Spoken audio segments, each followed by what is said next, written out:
So here we are. This is in honor of our young friend Dimash. And here I am, low talent, low tech, but with something to say. And what exactly is that? Well, I want to talk about the elephant in the room. And before I do that, I want to first of all set the table, if you will.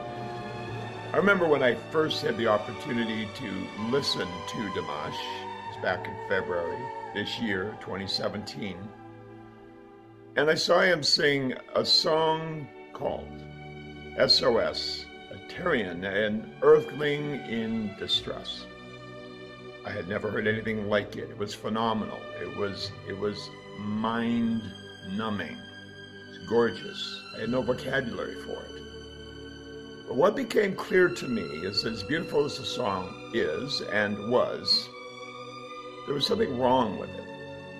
And that is our young friend Dimash, if we were honest, and let's be honest now, come on, let's put our cards on the table, let's take a look at the elephant in the room, if you will.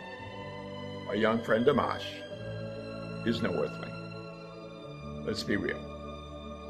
If he's not an earthling, and we know that he's not, I mean, you know it. Come on, in your heart, you know that he's not an earthling.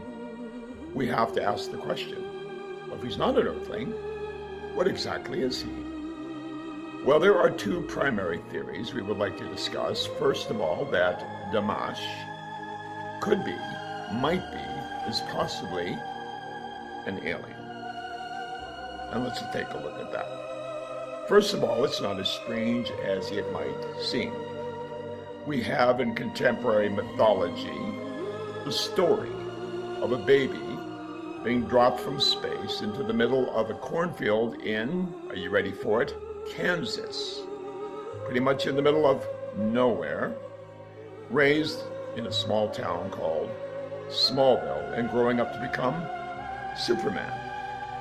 Superman, ladies and gentlemen, was an alien. Now I want you to think about this.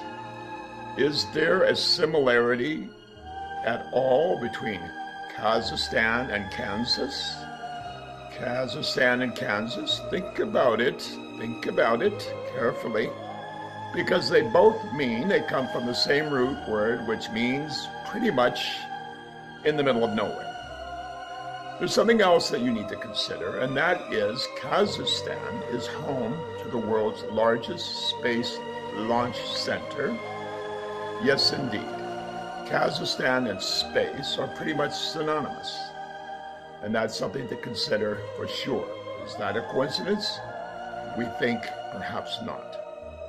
But there's another theory afoot, and that is he just might be not an alien, but an angel. Which means that he doesn't come from somewhere along the space-time continuum, from another planet, but he comes to us from another realm, another dimension. He interfaces with this one. And there are some things to consider about that. First of all, Dimash looks quite angelic, don't you think? We all think so. And it's a no-brainer to say that Dimash sounds like an angel. Human beings don't sing in 6+ octaves. Even if they do, not quite like that. There's an angelic sound. There's an angelic quality about the lad. And angel means messenger. And it is very clear that he comes and bears a message of goodwill. He unites rather than divides. He's a splendid example, an emissary, if you will. And it just might be that he is, in fact, an angel. So I want you to consider this, because I want you to think carefully. Which is it to you? Is he an angel or is he an alien? The choice is yours.